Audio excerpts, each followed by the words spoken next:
It's always perilous to predict Champions League outcomes when you haven't even begun the Champions League. Nonetheless, we're going to do it. But we're going to do it anyway. Yeah, just because we want to put you on the spot. Great. Yeah, and point fingers at you when it doesn't happen. Right. We'll be toasting you if it does happen, though. Let's take a look at your predictions for the campaign. Stevie Nicol picks Manchester City to win the Champions League. Pep Guardiola has not been to the final since he won it with Barcelona in 2011. Listen, the way that they've gone out over the last 2-3 seasons has been incredible. I mean, what happened against Spurs last year is just, you couldn't write it. They are, no question, arguably the best team in Europe. And it's tough to think that they're not going to eventually do it. And so I'm going to say they will this year. Initially, my thoughts were Barcelona, but then I see how they've started the year. Not very great. The whole nonsense with Neymar, Griezmann's fantastic, but is he really fitting in?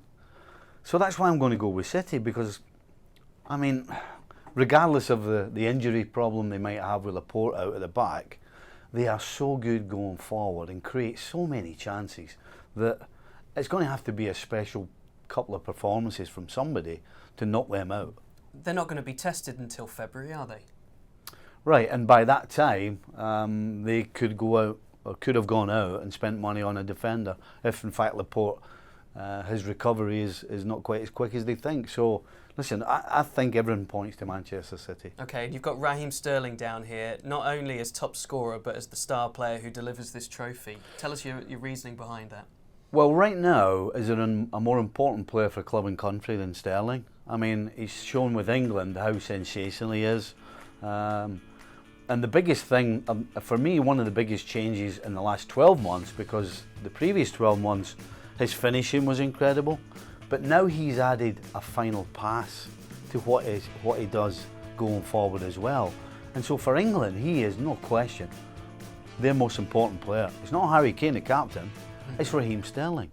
And again, with Manchester City, this guy to me right now is the most important player. And so if City are going to go on and win the Champions League, he's going to have to continue doing what he's doing. And that is why I've said that if City do win it, Raheem Sterling will be the main man. Okay, you've got your surprise team here is Atletico Madrid. Now, is that on the basis of a very strong domestic campaign, so they'll be absolutely flying both home and abroad, or is it, do you think, sort of in spite of where they have to adjust domestically? I know obviously right now they're sitting very pretty. I don't think there's a team in Europe that has made such a significant change between the end of last season and the start of this season. I mean, the amount of players coming in and out, straight away you think, okay, they're bringing good players in, but they're letting supposedly better players go, the likes of Godin.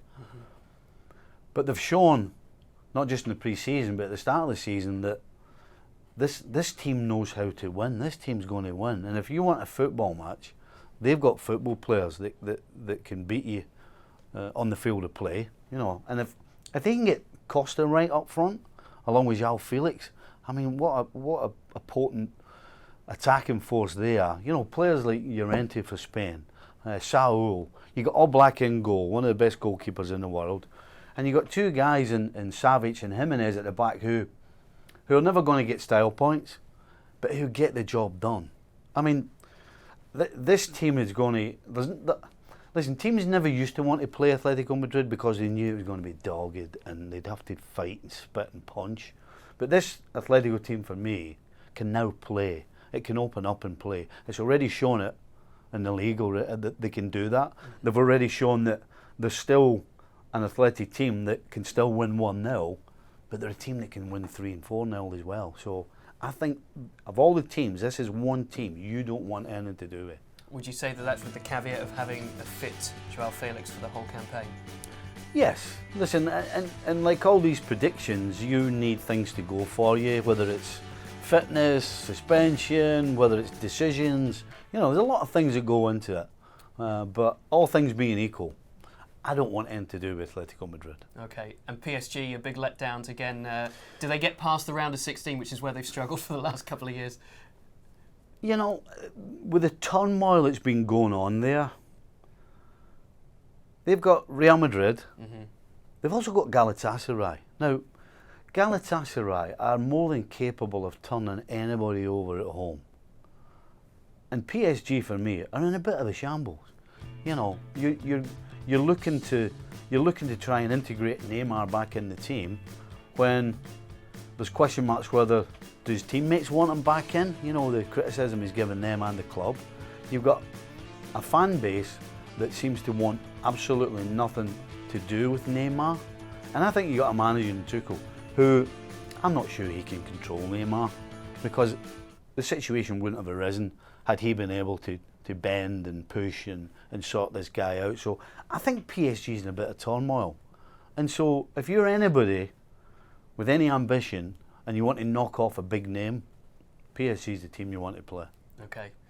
Man City will not be a big name that get knocked off by PSG then, according to Steve. He's got them as the Champions League winners for this year, quarter-finalists in the last 2 years, but this year is going to be Pep's year.